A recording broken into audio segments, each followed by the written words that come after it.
Back-to-back ang projects ni Gabby Garcia, kabilang ang pag-host niya sa inaabangang PBB Celebrity Collab Edition na mapapanood na this Sunday. Booked and busy man, priority pa rin daw niya ang kanyang overall health dahil sa recent health scare. Makichika kay Lars Santiago. Sa social media, madalas ibinabahagi ni kapuso millennial it girl Gabby Garcia ang kanyang road to fitness.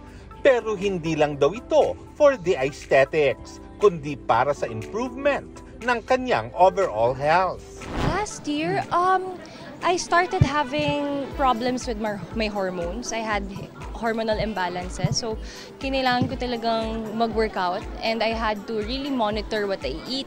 I had to take supplements. I had to really watch my diet also kasi you know naman in our line of job, kailangan lagi kang healthy.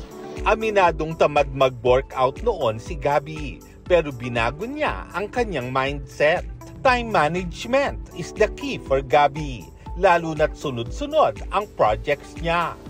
Kabilang ang pag-host ng PBB Celebrity Collab Edition na magsisimula na next Sunday, March 9.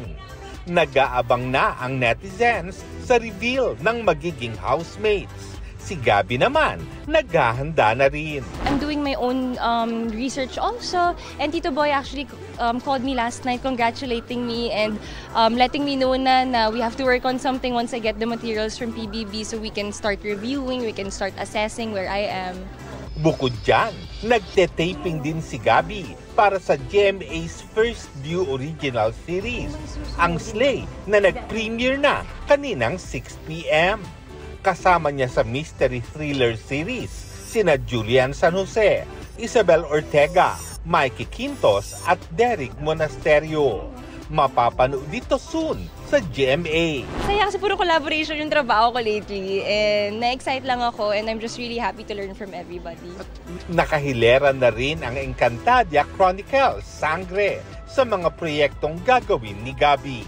Excited ako kasi magkakasama ulit kami para siyang 2016 all over again. And abangan nila kung ano yung may i-offer ng bagong mga sangre ngayon. Lars Santiago, updated sa showbiz happening.